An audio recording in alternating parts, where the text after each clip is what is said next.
네, 감사합니다. 지금까지 디지털 헬스라는 주제로 관련 이해관계자 분들의 목소리와 화합에 대한 이야기를 나누었다면 지금부터는 저희 사이넥스에서 규제 분야의 대비책에 대한 세션을 마련하였습니다.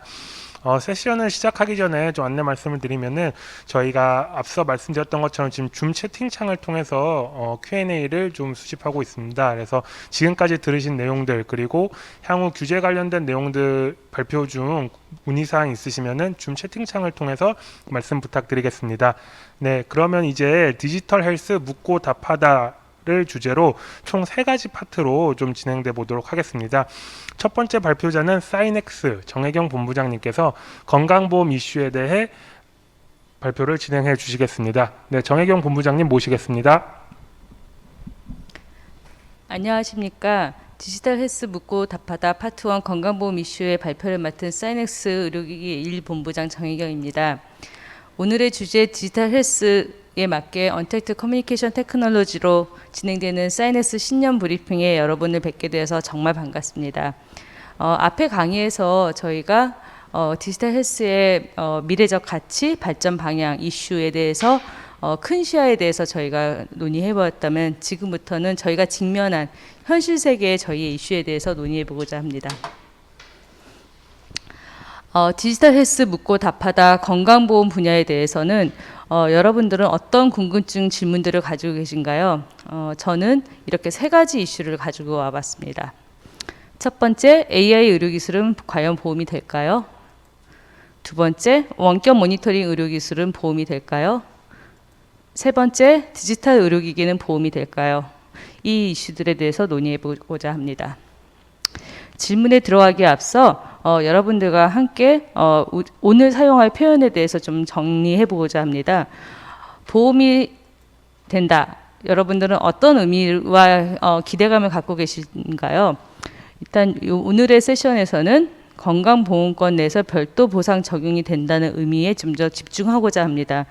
왜냐하면 건강보험법 규정적 이해에서는 행위료 포함 또는 기존 기술로 기존 수가로 되는 것도 보험 적용이 되는 것으로 정의되고 있기 때문에 하지만 우리가 지금 오늘 다루고자 하는 디지털 헬스 제품들은 그 이상의 또는 별도의 추가의 비용을 요청하는 것이기 때문에 이러한 이해의 선상에서 보험의 의미를 좀 보고자 합니다.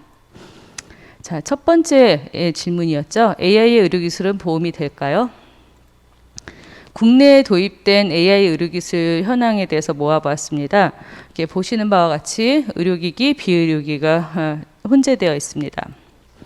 많은 분들이 잘 알고 계신 왓슨 포 온콜로지에 대해서는 사례를 보면은 이 제품은 환자 데이터 문헌, 지침 등을 이용한 인공지능 기반의 CDSS 기술로 알려져 있지요. 왓슨 포 온콜로지는 현재 의료기법 하에서는 비의료기기로 알려져 있습니다. 그렇다면 이 건강보험의 사항은 어떨까요? 예, 아시는 바와 같이 건강보험이 적용되고 있지 않습니다. 두 번째 사례로는 소프트웨어 에즈 메디컬 디바이스를 이용한 영상 진단 기술을 살펴보고자 합니다. AI 소프트웨어 기술을 이용하여 고열 연령을 판정하는 기술이며 의료기기로 허가되어 있습니다. 이 기술의 건강보험 적용은 AI 의료기술에 대한 별도의 추가 보상이 되어 있지 않고 기존의 기술로 평가되었습니다. 다음으로는 디지털 병리 진단 기술에 대해서 살펴보고자 합니다. 디지털 병리란 조직 생검 후 얻은 슬라이드를 디지털 이미지로 전환하여 인공지능으로 합습된 소프트웨어를 이용하여 이미지를 분석하는 기술입니다. 이 기술도 앞에 보셨던 고열 연령 진단 소프트웨어 기술과 마찬가지로 건강보험 적용에서는 기존 기술로 평가되어 있습니다. 위의 사례들에서 보셨듯이 지금까지 국내에 소개된 AI 기술들은 보험에 아직 적용되지 않았거나 또는 기존 기술 또는 추가의 비용을 받지 않고 그렇게 적용되고 있습니다. 지금 급격하게 발전되고 있는 AI 분야가 왜 헬스케어에서만 특별히 적용되지 않을까, 자리를 잡고 있지 않을까. AI 의료기술의 보험 적용에서 직면한 이슈와 도전은 무엇일까 한번 생각해 보고자 합니다. 첫 번째로 생각해 볼 요소는 의료기기 여부입니다. 네. 의료기기 허가를 받아야만 건강보험에 적용되는 것은 아닙니다. 즉 건강보험 적용에 있어서 의료기기 허가가 필수 조건은 아닙니다. 하지만 그런 건강보험에 대해서 고민하기 이전에 저희가 헬스케어 제품으로서 안전성 및 유효성을 먼저 확보한다는 것은 기본의 뒷받침이 되어야 되기 때문에 지금 의료기기로서 허가를 받는 것이 중요하다고 생각됩니다. 두 번째로 AI 기술의 정도입니다.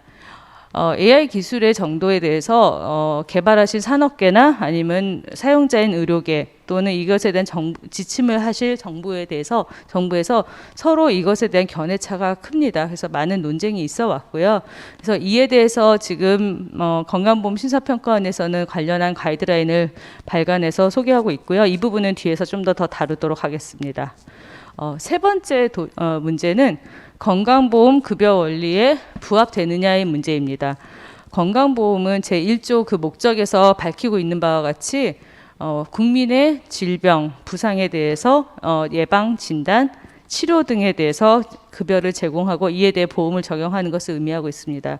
그럼 우리가 개발한 AI 의료기술이 과연 이 급여 원리에 부합되는지가 관건이라 할 수 있겠습니다.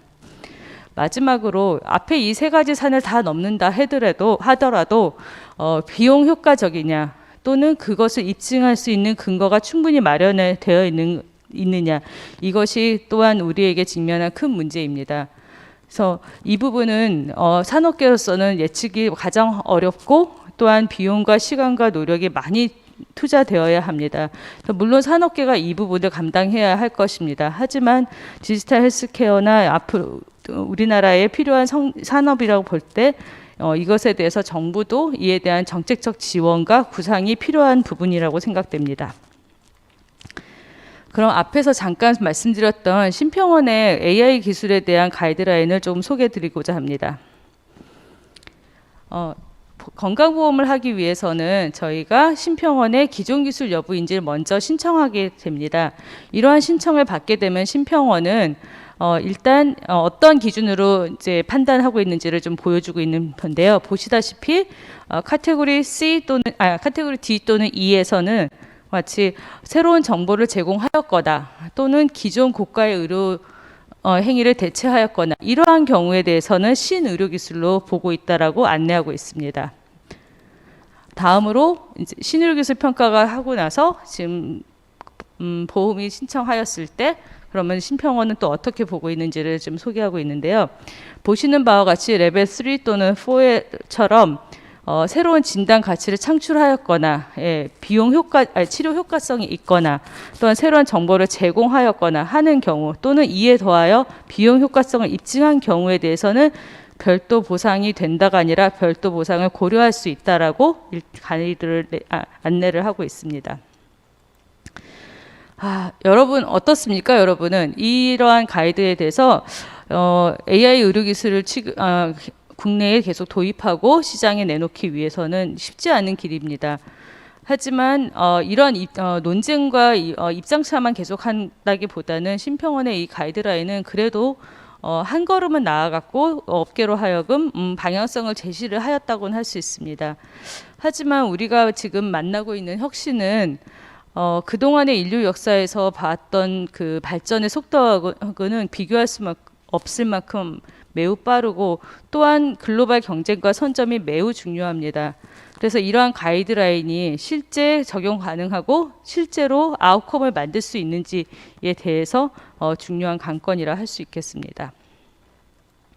두 번째 질문이었죠. 원격 모니터링 의료기술은 보험이 될까요? 이 그림은 연속혈당 측정기라고 이렇게 CGM이라고 하고 많은 분들이 좀 잘 아실 것 같아서 자세한 기술에 대한 설명은 하지 않겠습니다. 보시는 바와 같이 디바이스만 있는 것이 의료기기만 있는 것이 아니라 이것이 원격으로 클라우드나 또는 원격 무선 송신 시스템을 통해서 사용하게 되는 시스템입니다. 이러한 CGM이 지금 어떻게 보험이 되고 있는지를 살펴보면요. 건강보험에서는 요양급여를 받고 있습니다. 비급여 상태입니다. 그리고 건강보험공단에서 요양비 급여를 해주고 있습니다. 그래서 이렇게 지금 되고 있는데요. 그렇지만 여기에서 아까 앞에 말씀드렸던 원격 모니터링 기술에 대해서는 아직 보험이 정의되어 있지 않습니다. 두 번째로 볼 수 있는 사례는 모바일 심전계입니다. 이렇게 몸에 부착해서 측정해야 하는 홀터 심전계에서 이렇게 그림과 같이 가볍게 휴대할 수 있는 워치 또는 기기로 출시되어서요. 일상생활에서 심전도를 수시로 측정할 수 있을 뿐만 아니라 이런 측정된 데이터를 의료진에게 전달할 수 있게 되어 있습니다. 건강보험 적용 상태를 확인해 보겠습니다. 일단 행위로서 기존 기술로 적용이 되었고요. 치료제로는 아직 이와 대해서 특별히 등재되어 있지 않습니다.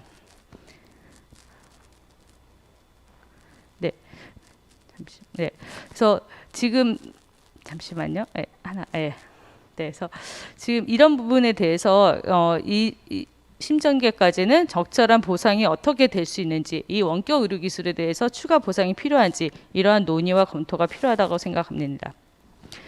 다음으로 질문은 디지털 치료기기는 보험이 될까요? 마지막 질문입니다. 디지털 치료기기란 의학적 장애나 질병을 예방, 관리, 치료하기 위해 환자에게 근거 기반의 치료적 개입을 제공하는 소프트웨어 의료기기입니다. 디지털 치료기기에 대한 제도적 기반 마련의 첫 걸음은 지난 5월 시행된 의료기기 산업 육성 및 혁신 의료기기 지원법에서 첨단 기술군을 정의하고 있어 디지털 치료기기가 여기에 해당될 것으로 기대하고 있습니다. 또한 지난 8월에 식약처에서는 디지털 헬스 기기 TF에서 발간한 디지털 치료기기 허가 심사 가이드라인으로 디지털 치료기기 품목 허가의 기반이 마련되었다고 할 수 있습니다. 그렇다면 다음 과제는 무엇일까요? 바로 건강보험에서 어떻게 적용될 수 있는지에 대한 사항입니다. 인허가 부분에서 이제 첫걸음을 내딛은 것이라 건강보험에서 아직이라는 단어조차도 시기상조일 수 있습니다. 그래도 지금 현재 관련 제도의 상황이 어떤지 살펴보도록 하겠습니다. 현재 이해되고 있는 규정적 기반은 첫 번째로 혁신의료기술 평가 제도를 통해서 혁신의료기술로 평가받는 또는 신의료기술로 평가받을 수 있습니다. 혁신의료기술 평가 제도에서 혁신 첨단 기술 기기를 활용한 의료기술이 적용될 수 있으므로 이를 시도해 볼 수 있다 할 수 있겠습니다. 이렇게 의료기술 평가가 끝나면 이제 보험 등재에 대해서 시도에 대한 고민인데요. 이 부분은 현재 지금 규정에 의하면 치료제로 쪽에서는 기타 항목에서 이렇게 혁신 의료기기로 등재된 허가된 제품에 대해서 검토를 할 수 있는 기반이 마련되어 있습니다. 하지만 디지털 치료기기는 이렇게 치료제로 등재할 수 있는 의료기기가 아닙니다.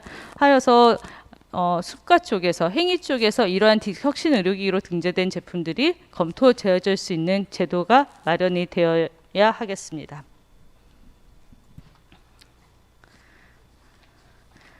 예, 지금까지 디지털 헬스에 대해서 보험 분야에서 어떠한 검토가 이루어졌고 어떠한 과제를 안고 있는지 살펴보았습니다. 아직은 나아갈 길이 많지만 이렇게 단계에서 마련되어 가고 있음을 보게 됩니다.